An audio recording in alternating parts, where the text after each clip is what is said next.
Why don't we eat outside? Mom says. It is warm and fall will be here soon. So we sit at the picnic table on the back patio and eat the chicken Dad grilled along with green beans that Thomas won't touch and a big salad. It is good to see you are using your playhouse again.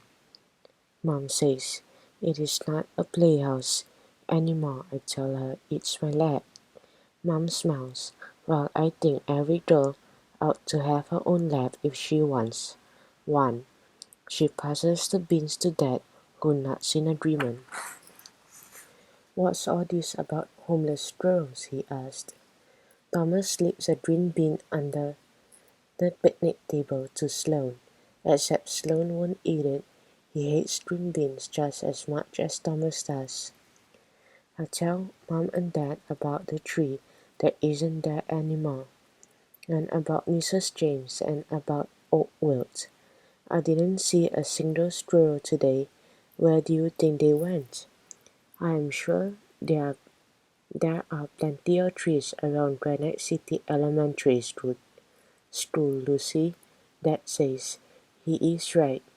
Behind school there are a lot of pine trees and bushes, and some little maple trees, but not one tree like the giant oak, which had branches that spread out like arms to give the world a hug. Those trees are fine, but the squirrels really love that old oak. They used to run up and down the trunk with acorns in their cheeks. Last year we could see a nest with baby squirrels in it from my first grade classroom. Dad looks at Mom and Mom looks at Dad.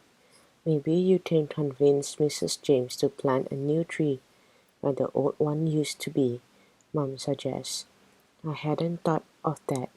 Convince sounds like a strong word to me. But maybe it won't be easy to get my principal to plant a new tree. How? I asked. How do I convince Mrs. James? Well, you have a good reason to want a new tree. That is a start, Mom says. Indeed, Dad chimes in, and a show of public support is always a good thing. A show of public support? I know what that means. I have seen people on TV marching and chanting to get something they want. Right after supper I get to work on my science.